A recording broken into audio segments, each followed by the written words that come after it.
Good morning, everyone. This is Biz Chicks TV. This is the place where you can find tips and tools to help you do business better. We're here to help you run a profitable business that's fun to run and to take the hassle out of your hustle.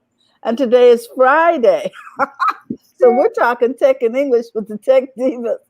Guys, come on in, take a seat, relax. It's going to be okay. It'll all be in English. So without further ado, I'm here with my partner, Miss Francine Gregory, real estate entrepreneur and tech diva. I'm Carolina from California Cover Ups. And our co host today is Miss TJ Johnson, all the way from New York City. Our, Hello. our social our social marketing guru. And we are here to say, hey, come on in, relax. Let's talk tech today. What do we begin with today, Fran? This week in tech history, want to give a shout out to Lennis Woods Mullins. She's on her morning walk listening in. Hey, Hey, how Hey, you good doing, Linus? morning. uh, okay, so there's a lot of stuff going on. um, Man, I'm going to start with the one from April 25th, 1996. Okay. And do you Yahoo?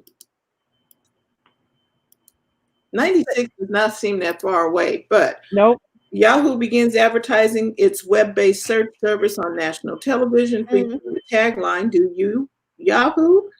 The ads first aired during late night with David Letterman, Saturday Night Live, and Star Trek. Mm. Okay, I'm like, okay, that's an odd mix, but okay. This was a very early example of the internet entering into the mainstream. Ah. 96, people, 96. Wow. Um, What was that? let's see. Did I talk about oh, that was last week. Okay, so let me just keep going this way. April 27th, 1981, Xerox introduces the Xerox 8010 Star Information System, the first commercial system utilizing a computer mouse. Mm. Among Mhm. other now commonplace technologies, the 8010 was geared towards business and was not a commercial success. Therefore, the mouse remained in relative obscurity until the Apple Lisa, Mm. but more prominently, the Apple Macintosh brought the mouse into the mainstream. Hmm. Yeah, I remember that. But I Yep. don't remember those dual buttons that they're showing over on their site there. I Yeah, just well, remember the. okay, because they're beige and brown. The whole look wasn't. hmm It's kind of So different. look. It just wasn't cute. The beige with because we're used to sleek and aluminum and stuff now that looks good. A different form factor, yes. And that was one of the things about Apple. They wanted it to be aesthetically pleasing, the form, the feel, everything that they put into stuff. There's a reason and a rhyme behind it. It's not just we want to make a computer that does this, this, and this. The whole from A to Z is thought out. Hmm. Hmm. And that was Steve Jobs. Steve Jobs is his purpose, his main goal. And if you read his what is his autobiography by Yes. Walter Jacobson, he Uh-huh. goes into a lot of detail about no one could see the vision but Steve Jobs, and they didn't the workers didn't understand, but he had the vision, so that's why we have what we have today because he had the vision. Right. And somebody always has to have vision that's going to take us forward. Hey, Pat. Okay, so Pat says, I bought my first desktop Mac in 1989. She started out with the Atari 800 XL, though. I wonder how much it's worth today. Uh, okay, or Hmm. there might be parts available. Who knows?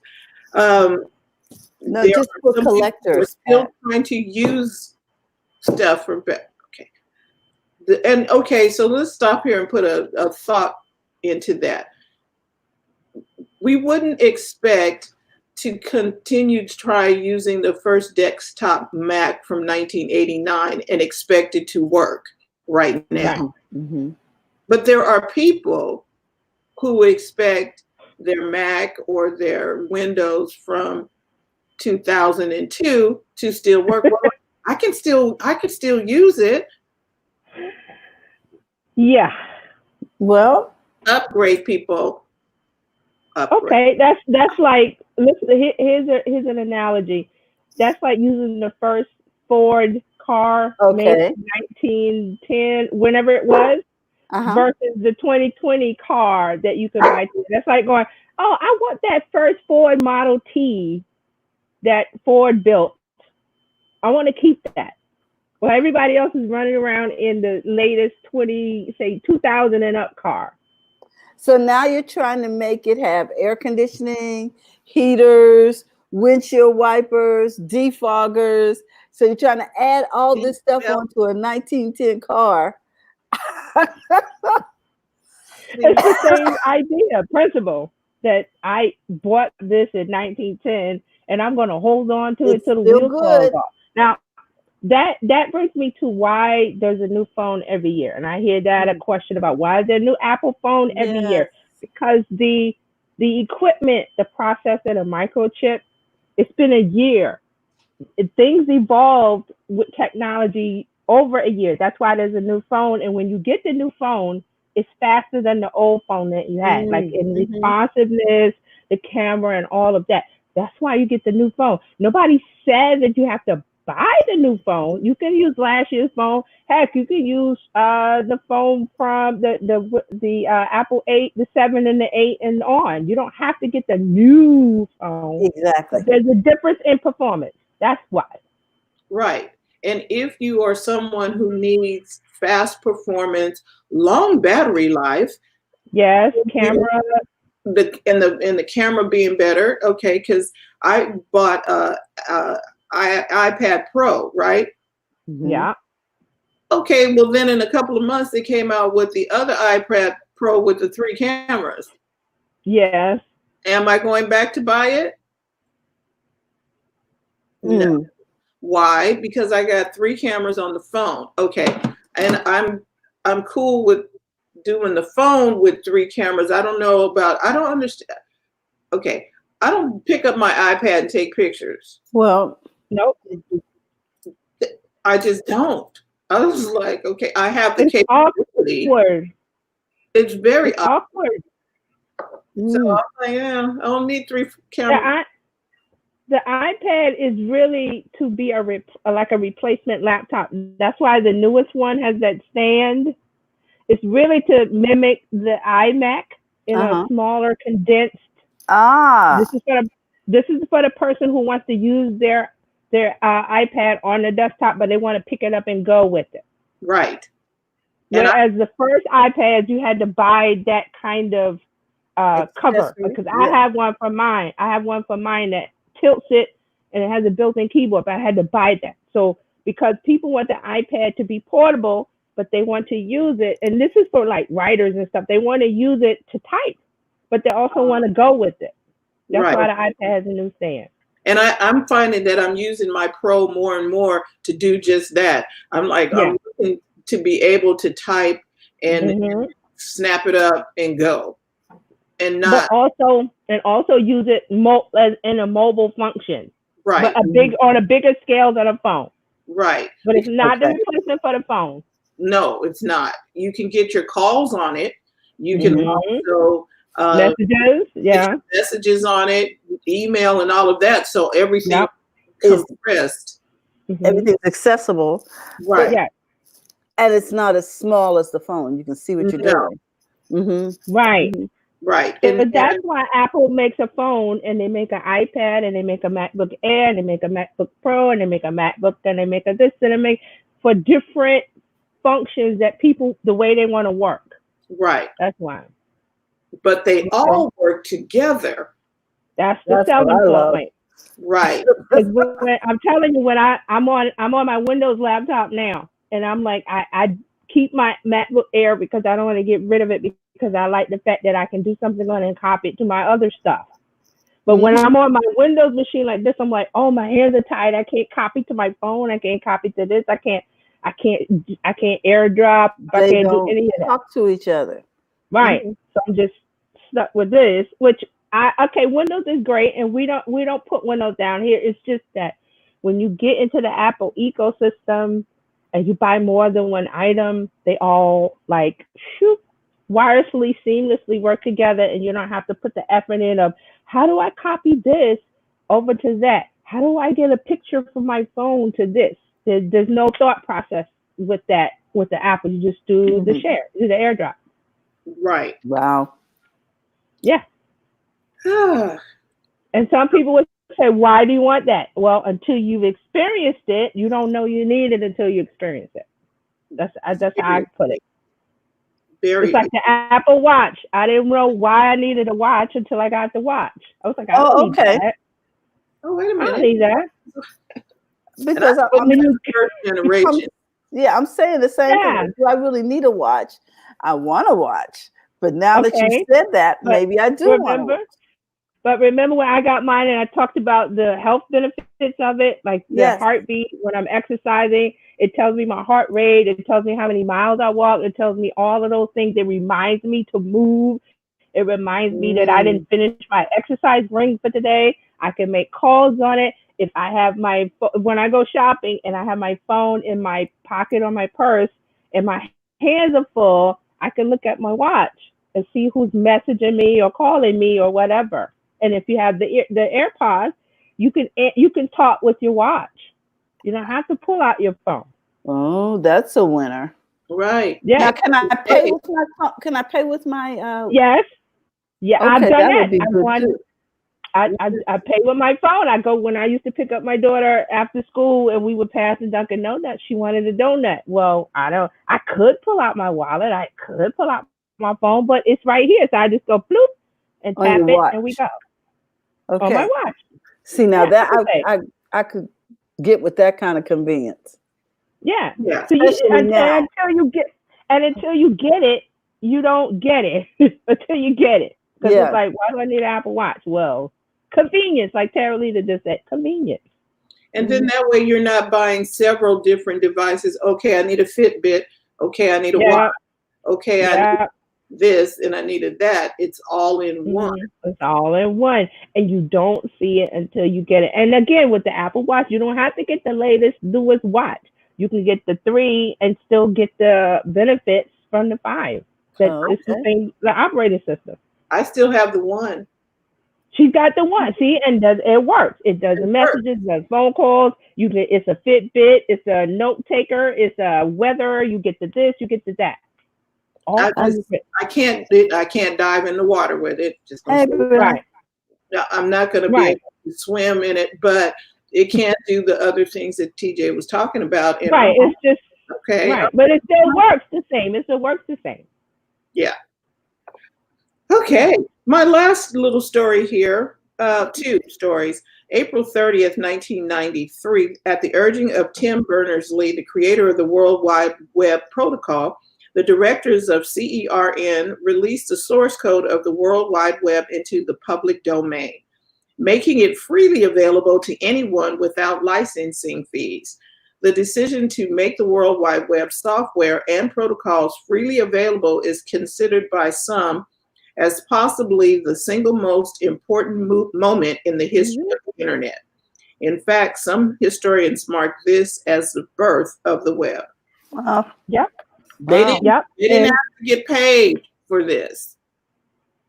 And by making the it's called open. If you ever heard open Open source source. software, like OBS is one. It's because they release those protocols and let developers create software that lets you have it. You can have it for free. They can offer it for free, or you can pay for it. That's where the shareware came from. Right. Remember the shareware where you can use it for free, or you pay the developer a fee to keep the updates. That's why we have that. Oh, okay. So pay the developer to keep the updates because there's no incentives to keep the updates for them to do all of that stuff to keep it bug free and everything. Right, because you Yeah. have to, as when you're a software developer, you have to look for bugs when there's an update for Apple, when there's an update for Windows, security flaws. As a developer, a coder, they have to constantly recode and update the software for the open source software that you use for free. That's why you see some of them say, "Oh, can you give a donation?" Because they're not charging for it. They could, but they're not. Mhm. They're saying, "I'm giving this to you for free." You know, some people have a little PayPal or buy me a coffee or Patreon or whatever. So that's where that came from. That's why we have software like OBS, because they open the protocols to allow them to write the software and release it for free without having to Nice. pay for it. Wow. Okay, last story, May 1st, 2000. The U.S. government removed selective availability from its global positioning system, or AKA GPS, improving the accuracy of civilian GPS devices from 100 meters to 20 meters. They weren't letting us dive deep down before. They did selective availability, so Mm. you couldn't pick up the ant Mhm. down in the bottom. You know what I mean? Now they're like, before they wouldn't let you zoom in as much as you could. It was 100 meters was the limit. Now they let it go down to 20 meters too. Mm. Mhm. Okay. Wow. Anyway, that's your week in tech history. Okay, y'all, what's happening? Okay, wait. Who was it? We were dealing with, oh, Facebook meeting rooms. Lord. Are we not worthy? Because we went in there and we couldn't get on. I was like, oh, I well. keep telling Fran it hasn't rolled out yet. Hmm. It says in a couple of weeks. So you mean the meeting room where The you have meeting room is supposed to replace Zoom. yeah, it's rolling out. Google has theirs. Google Meet announced that they have theirs for free. It's up to 100 people. It's not available yet. You have to sign up, and they will release it to you if you have a Gmail account. But a lot of these things they're announcing, and then they have to roll it out and see when you get it. It's going to be a Okay, couple of weeks.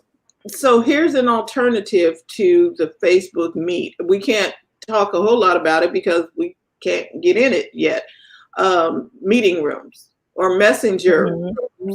whatever it's called. Messenger rooms or something. I don't know. It's gonna be through Messenger. It's Messenger rooms, and Facebook is not gonna release because they can't release it to everybody because that's gonna overload their system. So they have to Right. roll it and test it. That's the thing we were always used to in IT was when we were doing updates, upgrades, and giving users new computers.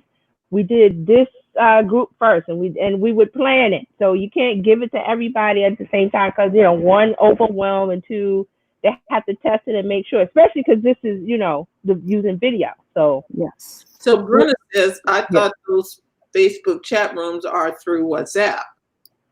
no, it's going to be Messenger and WhatsApp, and WhatsApp is out now. I think I saw today that you can use it through WhatsApp today. I believe so. I don't have WhatsApp, so I didn't test it, but I think I saw the story. So I dropped it. So WhatsApp was like, yeah, there's still a little tinge of I don't know. So and remember that all three of these share the back end now. Remember I talked about them combining it. So WhatsApp, Facebook Messenger, and Instagram message, they all use the same infrastructure in the back. So they're not three separate things. They're one. So they're going to probably, do it, like I said, roll it out to WhatsApp first and see how that goes. And then they're going to do a section of Messenger, and you're just going to go in and see it. Remember? Because when Facebook gives out new updates, some people see it, some people don't. Yes. And it's just when you go into it. Okay, so here's what I'm going to say. We've been using free conference call. What people I don't think understand, just because the name says free conference call, it has video capabilities in it. Means you can do video conferencing. Right. And it is simple. You don't have to download the app or whatever. If you have the meeting code, you can go right into the meeting code and you can flip your camera on or don't. I was like, seriously? And I think because it says free conference call, people just tune out. Oh, I can't do a video conference over there, but you Right. can. And it has a lot of tools. Yes. Okay. So let's talk about that, because I have, my sister called me, was it last week or the week? I can't remember when, but her church group, she's like on the trustee board, and they wanted to meet on Zoom, but they were concerned about the Zoom bombing and the privacy and whatever. And I said, well, there's other things besides Zoom. Yes.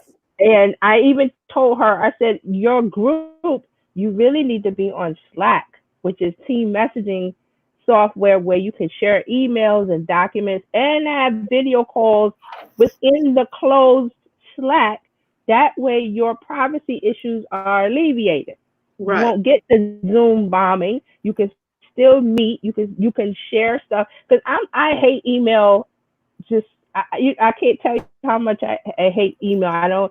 I have it, but I don't really use it. When I get a new client, I say, okay, here's the new Slack. And they go, what's that? And I tell them what it is. And when I, set it up and get them into it and they see how it works, they go, oh, because I can message them.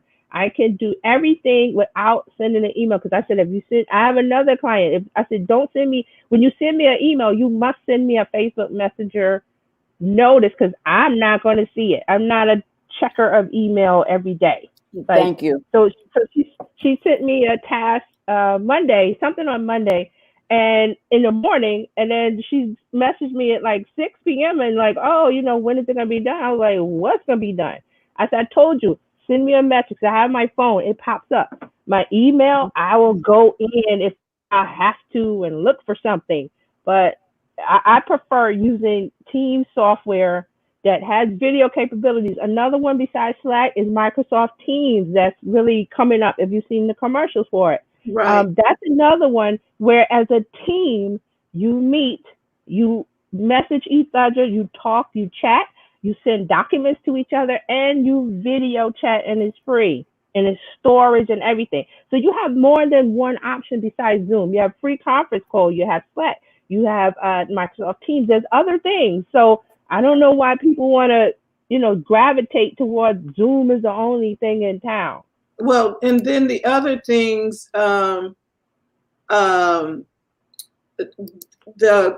even with your phone, if all the people have Apple phone, Apple set this up a while back where you can have 50 people on a FaceTime call. Yeah. Never thought about doing that, but you can have 50 people on a FaceTime call. Yeah.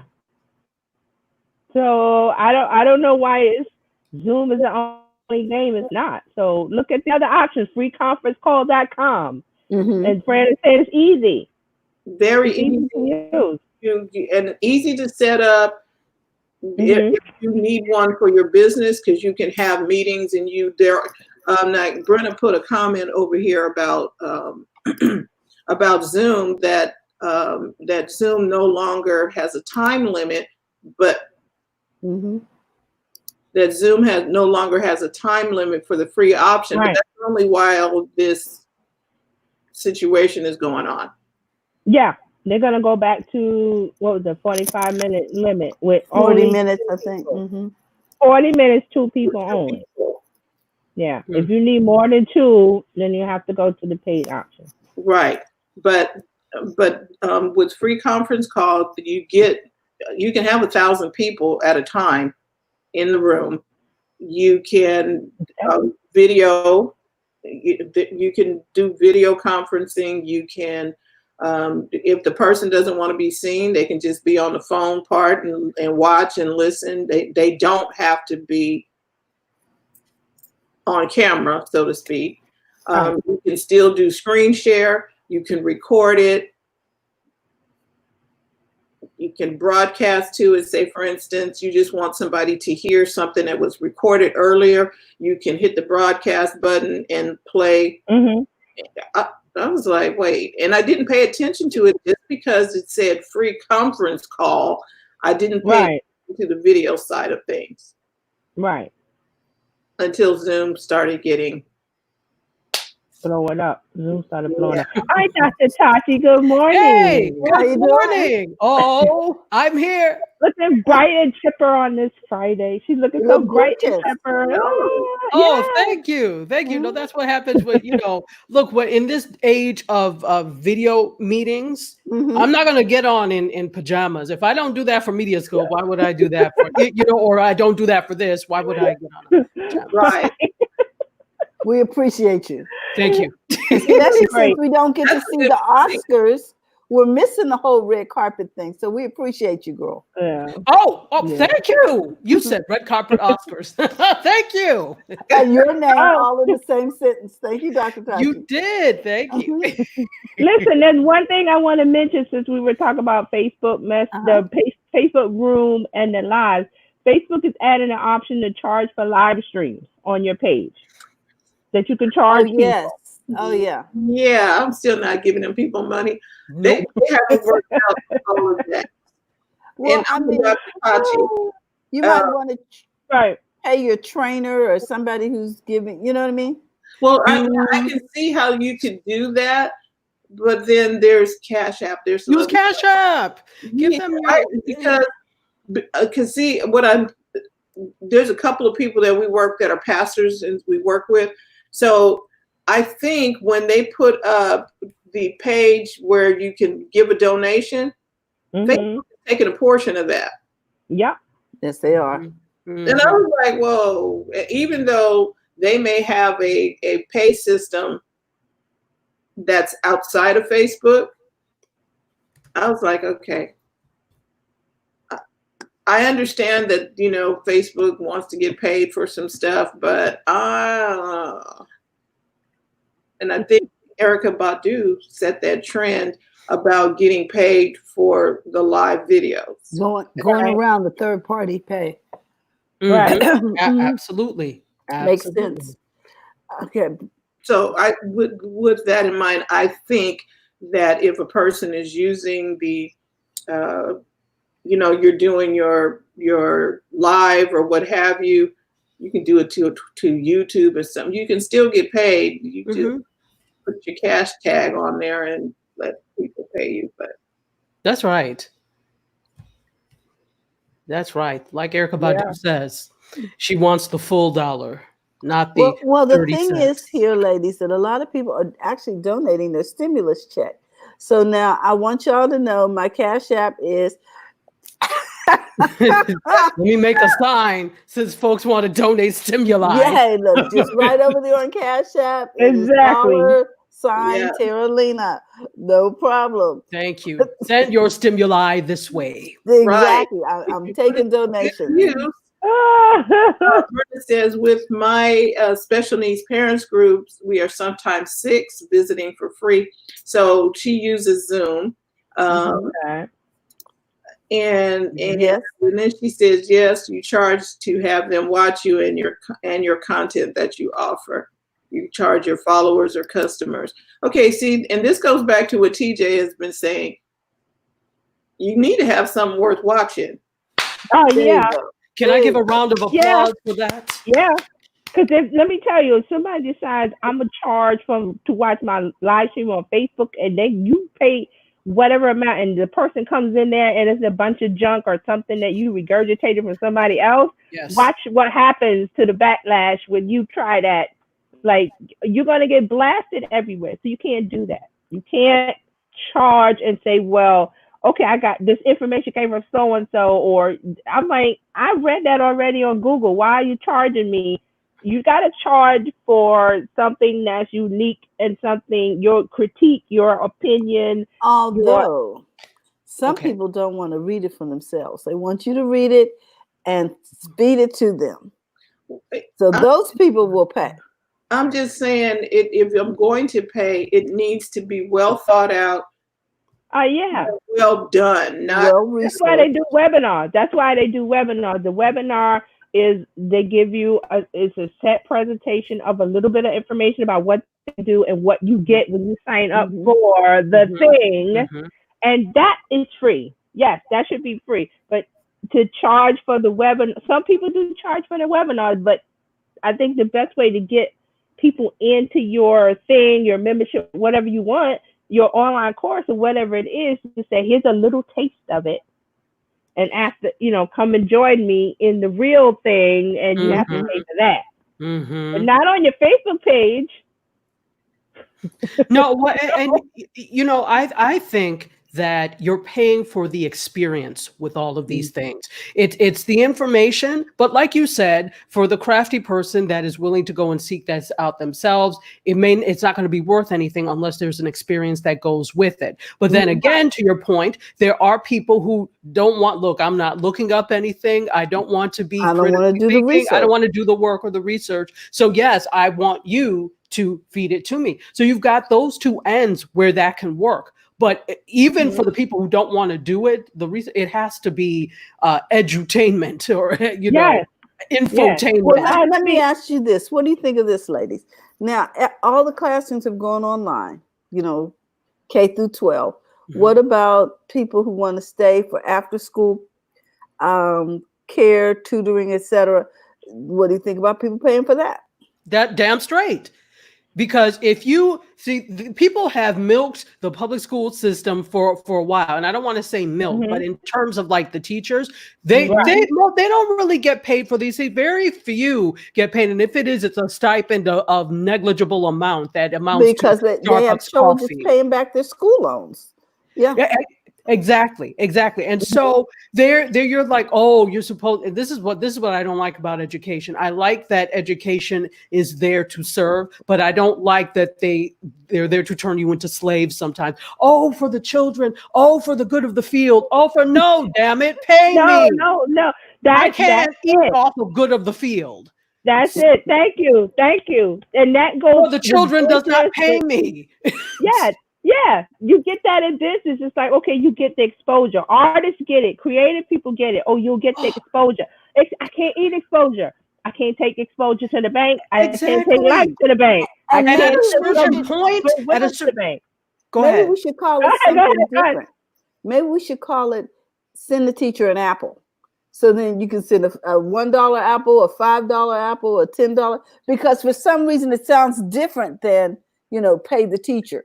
Well, You know what? But that's the problem. I think here we go with my societal musings Go again. ahead, go ahead. That's Let's hear part it. of the I'm just problem. trying. Everybody just trying to get paid now, Tachi. Before you go down, let's try to get them paid. No, I feel you. And sometimes you have to make it palatable to the audience. But the problem is society has not put value on education, and therefore education is supposed to be has free. not put value on education in America. Because in China and different places, teachers are highly Well, respected. this society, when I'm saying society, I'm talking Yeah, about American We're talking society. about America. No, absolutely. Yep. Let me tell you, my students, when I usually when I was working at my other university and on ground all the time, I took my students to NAB every year, the National Association of Broadcasters Conference. So one year I took them and I had a whole bunch of Latin American students. So they were like, Professor, we're going to see Cirque du Soleil. Would you like to come? And in my head, I'm cheap. I'm like, how much is it going to be? And then I'm like, okay, well, tell me how much the tickets are. Oh, no, we already bought your ticket. I said, stop, don't do that. You all are students. I said, no, in my country, professors don't pay for anything. See? I said, I was really like, thank you. But then I was like, well, stop paying for stuff for me because you all are students and you're not supposed to do that. But in my head, I was like, good, thank you. So, but that you're right. There is a different level of respect afforded to. And it works both ways. Because exactly. Sometimes we have a hard time, even as women, receiving. You did what for me? I wasn't. No, I'm not worthy. No, girl, take that back. No, shut up. I know we stand up like me. Exactly. No, not me. Exactly. Yeah, you're right. So it works. They got us programmed on both ends, the You're giver and the receiver. So you're stuck in the middle. Absolutely. Hey, you're Doris. We have Doris Still Huss with us today, and she says the only reason why Zoom is popular is because of this pandemic. That's right. That's absolutely right. Well, I They think it's going had to remain popular, though. it's interesting because Zoom had 10 million users before this. Mm-hmm. They've now ballooned And to, what is it, 300 million? oh, but Something like there's a story today, Tati, that they lied about the 300 million, that they inflated that. They Mm. inflated that number. Zoom inflated that? Zoom inflated. It came out today. They had to apologize. They inflated the Wow. numbers because of stock price. Their stock price has gone up, up, up, and now Yeah. it's going down. So it's kind of like on a roller coaster. So Uh-huh. Zoom, I mean, I'm not Zoom. That's why I'm not a fan of Zoom anymore, because it's like that's not the only game in town, because it's popular because of the No. pandemic. There's other things, and you have to investigate. Like we said, freeconferencecall.com and the other things. Don't just go for the Yeah. easy. Okay, Jitsi, Zoom is on the WebEx, news. Citrix. There's a Yeah, whole bunch. I'm yeah. going to cut out, ladies. Okay. See you later. Bye-bye. So there is, Brenna says, yes, teachers can't teach homeless and be respected, yet there are professors living in cars in certain areas. That's Absolutely. horrible. No, and see, this is the thing, and I'll quickly talk about that. To Brenna's point, I think people have a misconception of what it is. You know, professors. First of all, they think professors are rich. I'm like, who told you that?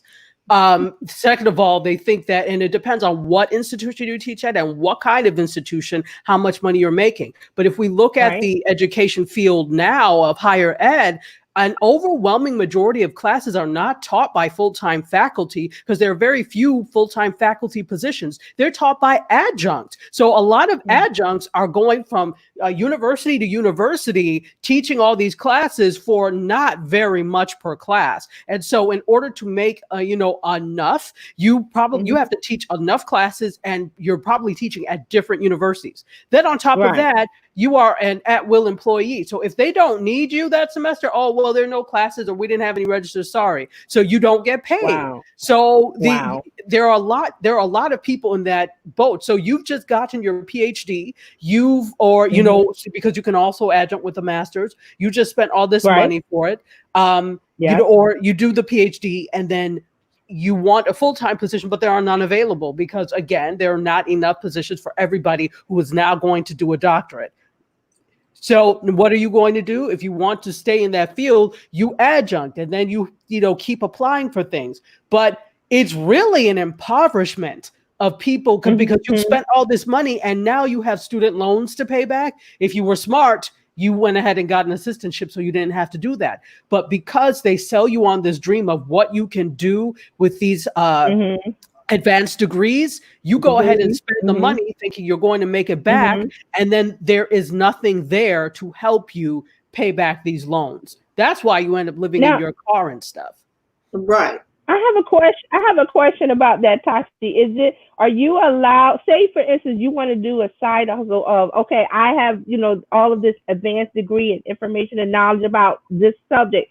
Can I do something on my own? Like if I set up my own website and teach my own stuff and get students to pay or people to pay, are they allowed to do that? I mean, can they do that? You can absolutely set up your own classes. In fact, I recommend that because you're going to make more doing your own thing than you would through any university. What you can't do, what is unethical to do, is to go, teach a class and go to your students, hey, I'm teaching XYZ. If you want to that's unethical. Right. No. I wouldn't want you to reach the students from the college, but say you just went out in the world and put your website up and say, I have knowledge about this, and I'm just like we're talking now. Do a live stream, have a blog. Is there a restriction on that from the school? No, there's no restriction. So if there's a full-time position, if you're a full-time, if you're an adjunct, you can do whatever the heck you like. Okay, good. So that would supplement. That could supplement. That would supplement. The adjunct. But see, the thing is, then there's the mindset as well. So this, I don't want to go down too far this rabbit hole, but there's the mindset as well. There's this mindset of, teaching scholarship service to the university. And that's what you have in your head when you come out of a PhD program, that this is what a PhD is intended to do. And it was initially, right? But now that we're in this new economy where there are too many PhDs and not enough full-time tenure track positions to accommodate them, you have to start to think differently. But schools are not teaching them differently. They're still teaching with the old paradigm of scholarship, research, and service to the university. So if you go into the world with that, if you go into the world with that, you don't see, you almost are apologizing for trying to make more money. Well, no, let me see if I can go get a little. And that's not everybody. I'm being very blanket here, but that is what you get. So this is why there needs to be a disruption in higher ed, and or higher ed needs to start teaching from the paradigm of we've overproduced PhDs. Now, what else can you do with a PhD besides this? But they don't, because they themselves don't know. Right. And I know a lot of sorry, friend, just in Hollywood, I've noticed when I see the credits of movies, if they needed say a technical advisor or whatever on a subject, I've seen a lot of people with PhDs but they have to have that connection already in Hollywood to do that and make money doing that as a technical advisor or an advisor to the movie or this, because when it's technical or it's their expertise.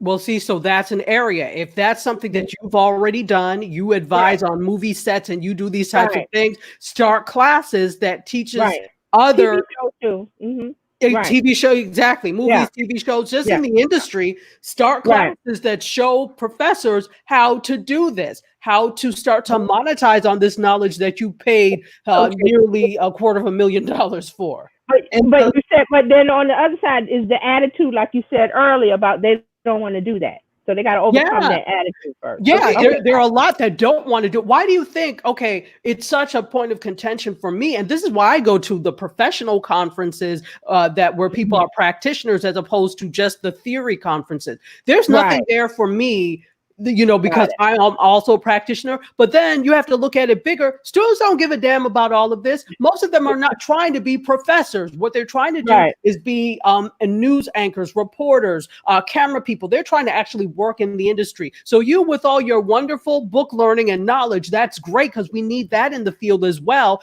But we also need people that are practitioners. The last time you worked in a newsroom was 1985. How is that relevant in 2020? It's not. Not at all. Not at all. You need to be a practitioner. And some people will argue with me. I don't care. You can argue all day. I will contend that I am a better scholar and a better professor because I actually do what I practice. Just saying. Well, agreed. And I think, well said, a round of applause. I believe that the disruption has happened because of COVID-19. Yep, it has. Now need to better choice. And I love the idea that the teachers can take their PhDs and start their own business. Do you understand? We can do this now. We can do it. It started, Dr. University of the People. $50 for me to attend, to put in the application, and it was going to cost me what, $100 and something dollars for each test that I took. So my whole education, if I go through and get my BA, it's going to cost me $4,000. You see, because you should never go into debt trying to better yourself. That shows you that the system is already stacked against you if that's the case. That should never happen. Why would you want to? It's the same thing as living in a neighborhood that is not the greatest, right? That's crime ridden or whatever. And then you go and build a mansion. What good is it for you to have a mansion when there is squalor and poverty around you? That doesn't make any sense. Bring them with you. Bring them with you. Right, pull them out and share your knowledge that you have, so they can get their mansion. They can get something better than where they are now. So they can at least get a house. So with the University of People, because we're talking about school and we're talking about taking your skill set. And being able to use it in a different way. Because you paid for it, like Tanya said, you paid all that money for it. Exactly. So the University of the People, I was like, really? Now, somebody need to help them with their marketing and get a new name. That was just my thing because it really, I was like, but it's an excellent program. You can take computer science. You can do a lot of things. Go ahead. Doris has comments. She said there's a lot of entrepreneurs that do online courses on just the knowledge they just learned and teach you for how they made their millions. Well, there's some people who don't make millions. Okay, good. Because I wanted to talk about that. The people that get a little bit of knowledge and then they go on acting like they're experts and charging $2,000 for their course, but you just learned it. I want to pay $2,000 for a course for somebody that has experience like Tati or someone who's I went to school, I got the experience, and now I'm sharing the experience that I have. Because learning something like that, you don't know all the nuances of what happens. Because when you get a client that asks you a question and you go, I don't know, because you didn't go through the experience of learning it. Exactly. Exactly. You went through the history of it because see, that's flash what in the pan. Those are flash in the pan people. They're not gonna last. So let me ask this. Let me see if I'm correct in my assumption here. When you are taking a course, you are taking a course of something somebody did in history. It was not, it was somebody else's experience back when that happened. And you read about it and okay. But that's not what's happening today. Right. And history is good because it shapes the way that we craft our future. So we need to understand history in whatever field it is. We need to use that history to make today and tomorrow better. However, what tends to happen in universities is that we lean on that history. And I'm sorry, I don't even want to put it out there now, but I've taught at places where the books are so old and I'm like, I'm sorry. How did you want me to teach social media from books from 2010? So you end up putting in your own things and things like that. So, you know, that is an old paradigm. And there, like you said, there is already a disruption, like, with University of the People, with other people offering things. And to your point, Terry, there are so many people out there offering classes that are not qualified to teach them. And it irks me, but what can I say if I'm not doing it? Can I hate on their hustle if I'm not getting out there? Because you have the education and the knowledge. Yes, I can't hate on it, but I need to go and do it. Then if I have such a problem with it, which I do, then I need to go and do it.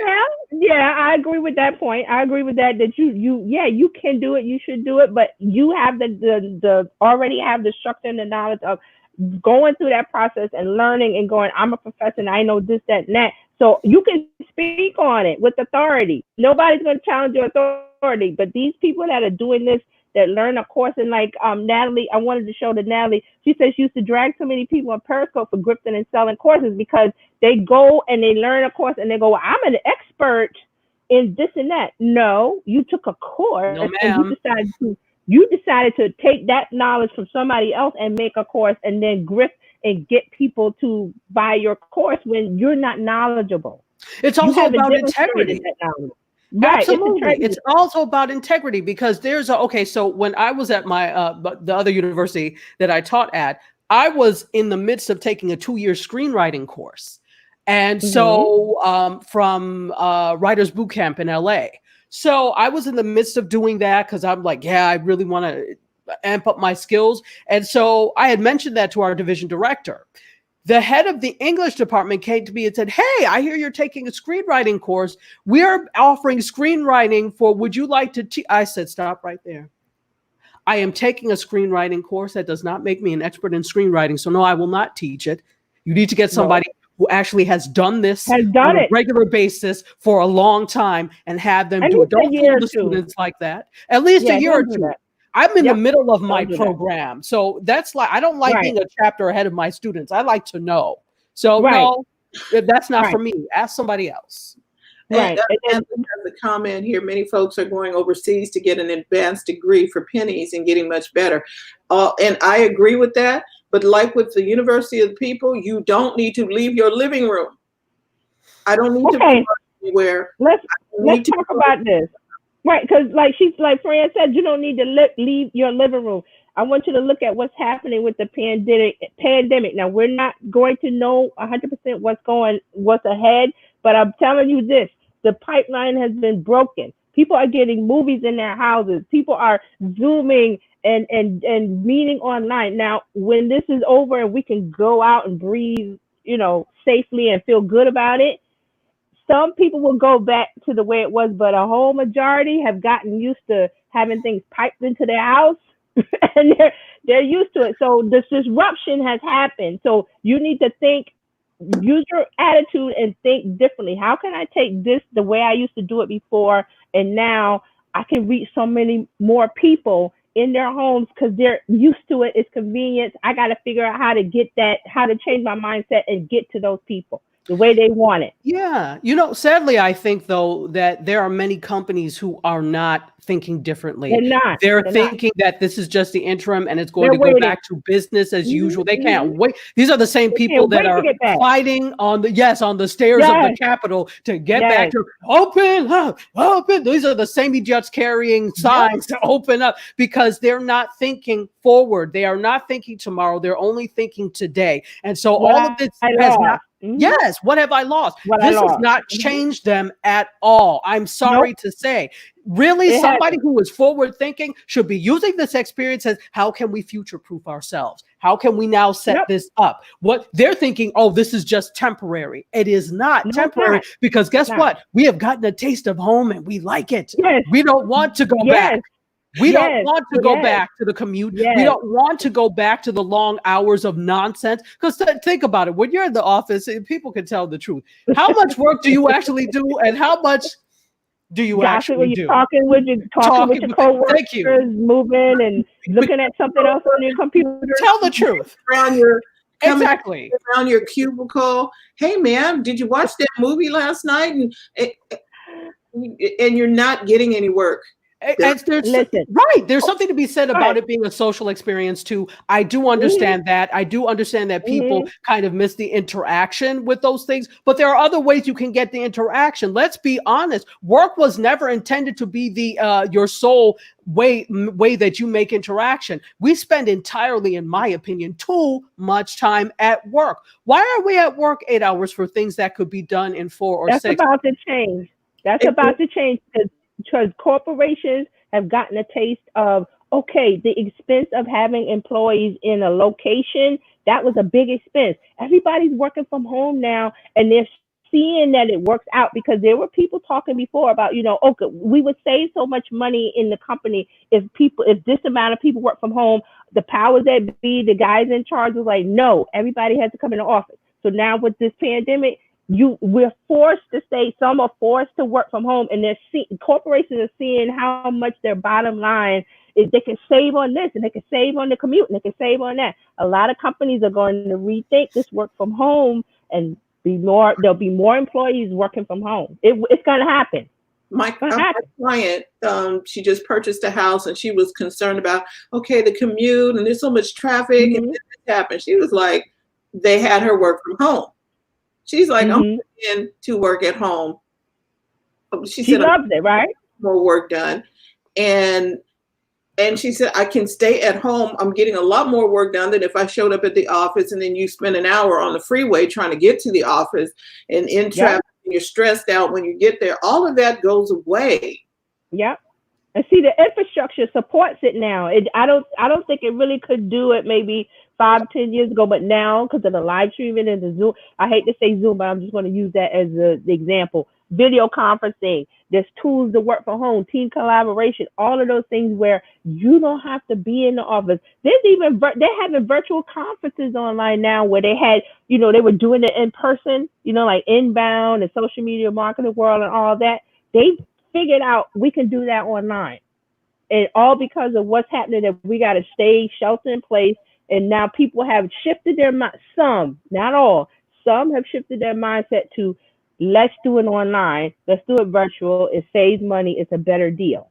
And it's shifting of the mind. Yep. Is what has to happen. You said it. Like Tanya said, the ones that are screaming and picketing and going into, was it Michigan, and going in and doing all kind of crazy stuff. Yes, picketing. Give me liberty, or give me death. Well, you have to get your wish, honey. It just might be death if you go back to work this early. You're gonna get your wish, honey. Go get your tattoo and get your hair done and get your massage. You're gonna get your wish. Give me liberty or death. But those people, they have a right to say what they want to say. Fine, because we have a right to say what we want to say. But smart people, intelligent people, please, they know the way forward. So I'm blocking out all that noise of you guys are going to see in about 5 years, everything's going to be online, and you're going to be happy with it because we're happy with it now. People have internet. High-speed internet is going to get faster. The ones that don't, we got to figure out how to get them online. I think I read they're trying to get a bill about internet for low-income people. Something I read. I got to go back and read it, but it's coming. And so here's that whole thing. Remember the net neutrality thing? Yeah. That's going to change because people are not going for all of that. Okay, now that we all need to be on the internet. Yeah. Okay. It's like utility. It's a utility now.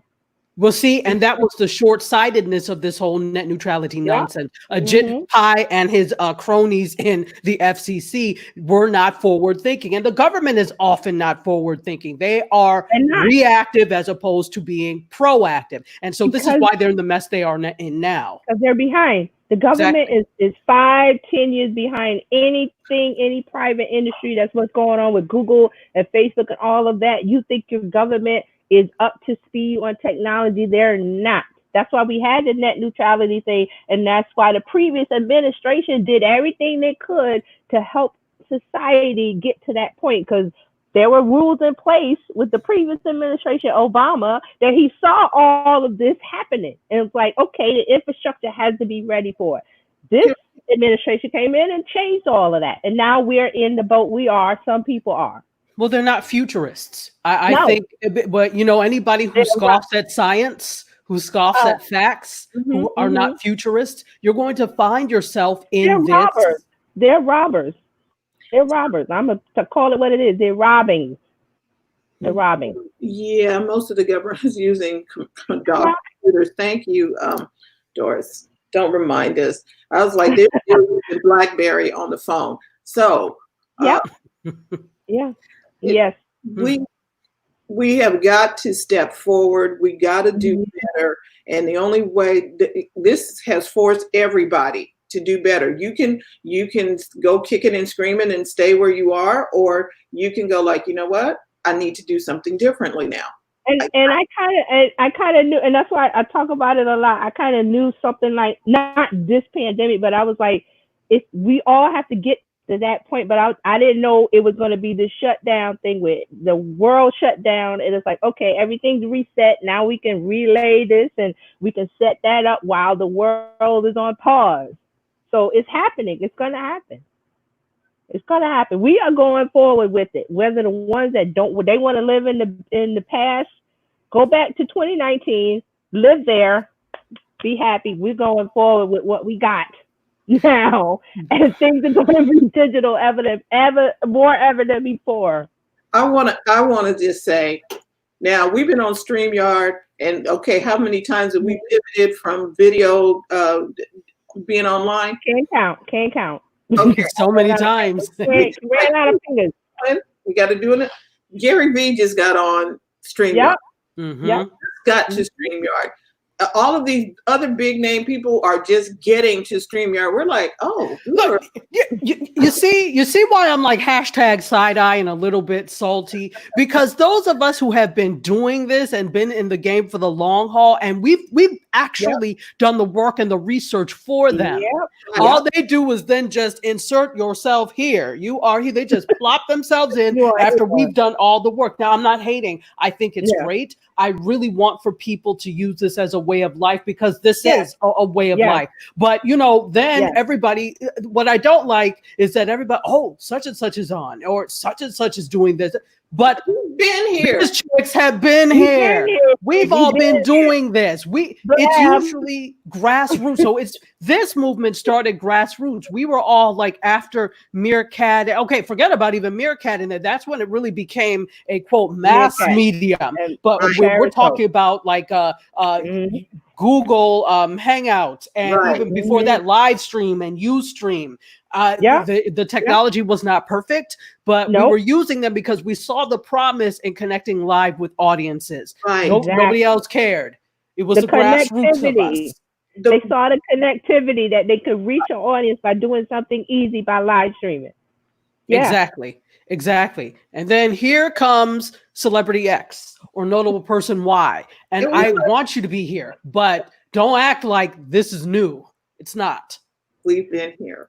We've been here. We've been here. We've been here. We're going to keep going. And some people will, after after we get out in the world and it's okay to go out in a year or two, whatever it is, some people are going to go back to in real IRL in real life, and that's great. We're not saying that can't happen, but the way forward is going to be digitally more than ever and live streaming more than ever. It's like the speed ramping up. Like when we started, it was zero with the like Tati said, with the live stream, the Ustream, and then and Meerkat and Periscope is when it really blew up for the phone. Mobile was where it just kind of blew up. And now here we are with the pandemic. People are like, well, you can have wine tastings and we can have birthday parties and all online. Yes. They couldn't before because they were in real life doing it. And this is all tied also to, this excites me if you can't tell. This is all tied to the proliferation of smartphones as well, because the fact that phones have evolved to the point where they actually have decent memory, where they actually can carry this type of bandwidth is also a testament to the whole. So we're talking even going back to 2007, where BlackBerry doesn't really count as a smartphone, but the iPhone, 2007, that was really the first quote smartphone. That was a game changer in terms of the way we used mobile. And that was really the precursor to this whole live streaming age that we have now. So in a way, we have to say thank you to Steve Jobs and Apple everybody involved for actually looking at that. That's what we need. Yes, exactly. That's the forward thinking. Forward thinking. He was the only one thinking it. People thought he was crazy. People got mad with Steve Jobs because he was like, nope, make it better. Nope, I want this. No, because he had a vision for something and it came true. Here we are, 12, how many years later with the iPhone? And I remember when they announced the iPhone, I got goosebumps. I was like, oh my God, this thing is blowing my mind. And here we are. Here we are from that point on to here. And what's to come? More. So just get ready, people. That's my point. I want you to get ready. I want you to open your mind, change your mindset. Don't say this is the way we used to do it. That's gone. We just say, how can I do it differently now? How can I reach my people? How can I do this? How can I do that? There's no limit now. Had Steve Jobs not done that, there would have been no Android. There would have been nothing else because the other people came along and said, oh, we can do that. I'm not saying he's a great person. I'm not talking about him as a person. I'm talking about him as the visionary, not the person. He was a great person. No, as a visionary, he helped you. Okay, because and that's why we come on here every Friday to keep us all forward thinking. Okay, we got a bunch of comments. Brenna? These are this one? Which one? You go ahead. Whichever one. Brenna's talking about the hospital and people calling it a hoax and some other stuff. And she said, "Don't." Okay. Let's talk about that because I heard the story about it's a hoax. Come to New York, it ain't a hoax. Okay, there's people in the hospital. All right, people dying, crazy dying. So it's not a hoax. So let's talk about that in light of what we know, because information flows freely, and we have the people who are, what do they call them? News reporters. Reporters. Okay, so people can say what they want. You always got to check the source. Yes. Check the source. You got to check the sources, and then if there's a possibility somebody put arsenic in your food, you just might want to not eat it. Oh God, not arsenic. There could be a possibility of arsenic in your food. So I'm just going to eat it anyway. Okay. Well, that's on you. Right. Bon appetit. Just because it's not happening in your city or your location doesn't mean it's not happening. correct. But see, that's the problem with, okay, that all goes back to not just the education system, but the education system in the home, the lack of critical thinking skills. So if something is not happening to you, it's not happening anywhere. Where did we lose critical thinking skills to know that things are possible in different places? What kind of rubbish is that? Listen. School. We got the president we have because of what you just said, Tanya, the critical thinking. We didn't have any of that. So that's why we're in the boat we're in now with administration. Where did it become the smart people? Nobody listens to the smart, intelligent people. Where? What? Why? I don't understand. That's a personal thing. When you feel, again, we've been so we don't respect intelligence in this country. We've been so I do too, but as a whole, I don't think we respect intelligence because that is a quote separation of people, and those who feel that they are not as intelligent feel threatened by people who are intelligent. They feel less than. They feel less than. So, and that's because we've been so concerned with cultivating self-esteem in this country. And I'm not saying self-esteem is great, but that's all we focus on. You're the most important in the person in the whole wide world. You're good. You're beautiful. Exactly. Everybody gets a trophy. Everybody gets a trophy, right? We've been so concerned with only cultivating self-esteem that we don't pay attention to things like cultivating critical thinking as well. They go hand in hand. And so because of that, let's be real. We have somebody in charge who is only concerned about cultivating self-esteem. And that goes way back. That didn't just start this year. That goes way, you're a New Yorker, you know. You know.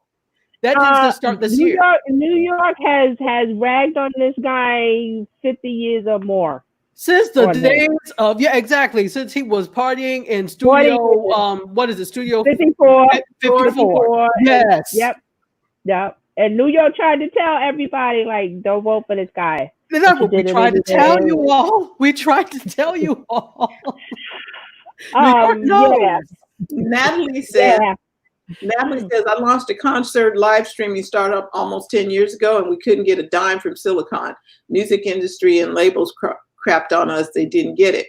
And see, here's the thing that I would say. You're not going to be able to get stuff from other people who don't get you. Yeah, you're ahead of your time, just like Steve Jobs. Steve Jobs was ahead of it. I hate to keep bringing it up, but he was ahead of his time, and he did it anyway when people were giving him the pushback. So you did your thing 10 years ago, and it's like, okay, they didn't understand your genius of, okay, this is what needs to happen. So now we're here, fast forward. Now they're understanding, and then she says that now these same people are stalking me on LinkedIn to consult them on how to do content online. Consult with them and charge them a Charge them through the nose, Natalie. You better charge them through the nose because these were the same people. Feel guilty about it. No, don't feel guilty about it. Don't at all. Yep. And if they don't want to pay, somebody else will. No problem. No worries. I will take my knowledge and go. That's valuable. See, that's what, people always say knowledge is power. It is. Knowledge is also money. But the thing is, we think knowledge is supposed to be free. For some things, I believe that knowledge should be shared. But there are other things that you paid to get that knowledge. You went through the experience. You need to be compensated for that. Yeah. I am tired of folks thinking things should be free all the damn time. Cheap as I am. Okay, cheap as I am. No, they're going to get an education from us. Like, free? No. Yep, I want to maybe a little bit of a little bit of this, but the rest you got to pay. Exactly. If somebody went through something to do this, so pay them accordingly and stop nickel and dime. Artists, I hate when people. Again, I'm an artist as well, so when people are like, oh, well, we can't pay you before exposure. Oh, then you don't want me. Then you can't have me. Perhaps you can go with person A over there, but this artist gets paid. Here's the answer. Oh, I don't accept exposure, but I do accept PayPal, Stripe, Visa, MasterCard, American Express. No, I don't take exposure. You don't take exposure. Exactly. I can't do anything with that, but I do take credit cards and PayPal and Cash App. And the interesting thing is with this whole exposure thing, often they're going to artists who are already very well exposed. That's how you found out about me or how you found out about person X. They've already got exposure. So, and here's the thing, you have, if you can't afford them, then you find a way to work with them at another point when you can. Or, do something, talk to them, but don't insult them by saying, oh, well, we can offer you exposure, or we can offer you product, or I mean, unless it's expensive product, then maybe it's worth it to you. But Right. you stop insulting artists and stop insulting people in general Yeah. by saying exposure and trying to get things for free. You have that in your budget. If you don't, then you can't afford it. It's very simple. Right. Move on. That's the mind of people always paying on credit, a credit society. We think we could do something for it later. Well, no, you can't. If you don't have the money for it now, perhaps you don't need to have it now. I know that's simplistic, but you need to think that way. Same thing with artists. If you don't have the money for me now, sorry. That's the right way. And then Natalie says, trust she doesn't have a guilty relationship with money like many people do. I've had to give other people some of the work. My cup overflows. And see, I love that. Oh, yes. She's like, I can't handle, I got all I can handle, so I'm going to help push this over to help some other people. That's what we got to do. And then she says, we can negotiate for other things that aren't exposure, but you're going to pay me my monies, period. Corporations can get out of here with that. Yes, and that has to do with knowing what your knowledge is, what it's worth. It's worth more than someone saying. And I'm serious.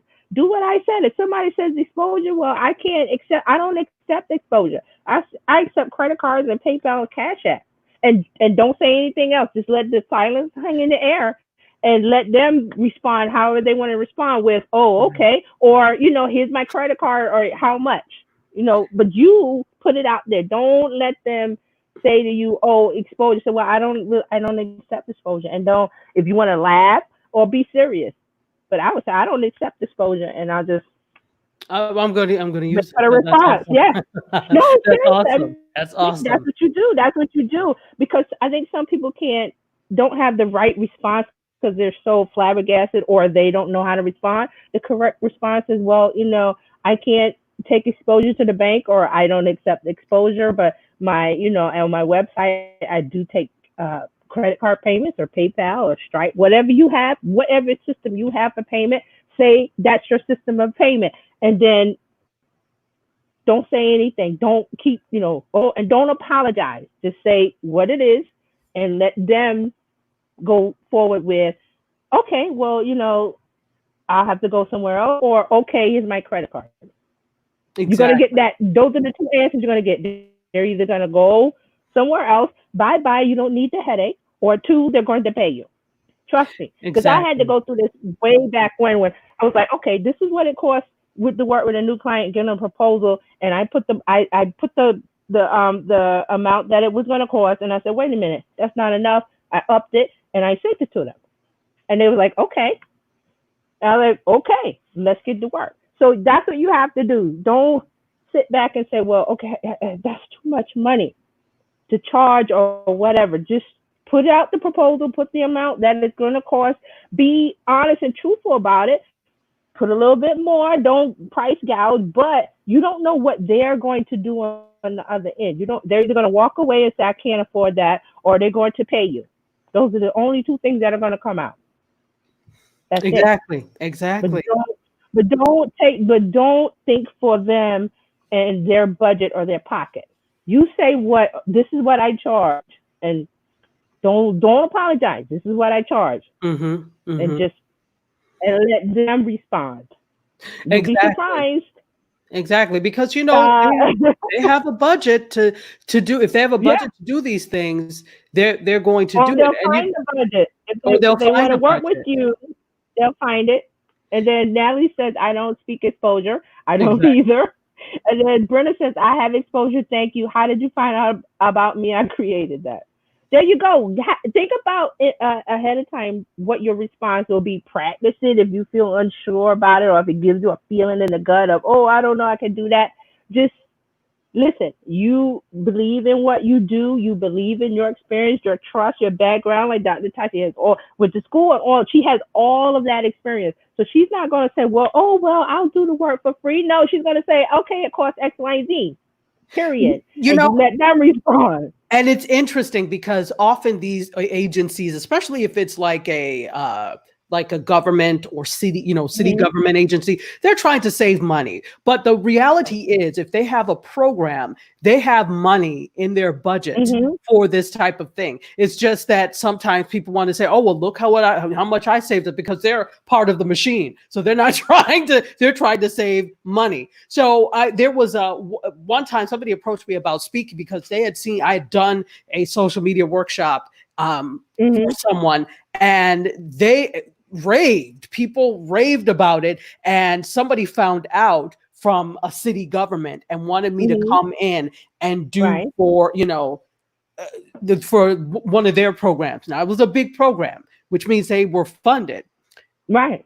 Talked to me, and it was a last minute thing, and they said, well, I can't pay you, but there are going to be lots of people there. You can pass out your business card.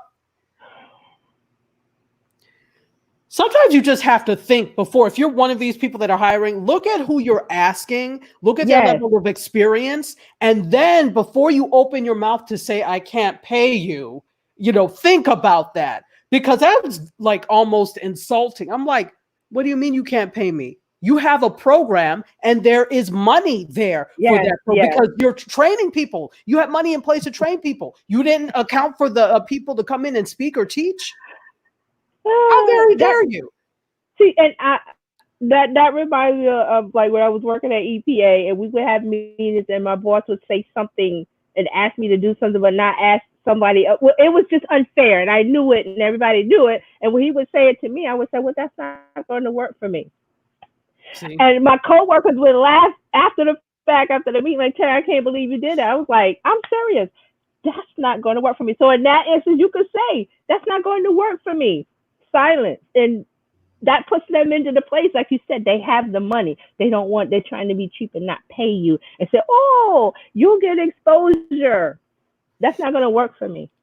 I have social media. I'm like, you're okay. So here's the thing: you're talking about exposure. In my case, you're talking about exposure for me, but I'm coming to talk about social media, which means I know something Right. about social media. Wouldn't that mean I already have exposure Yeah.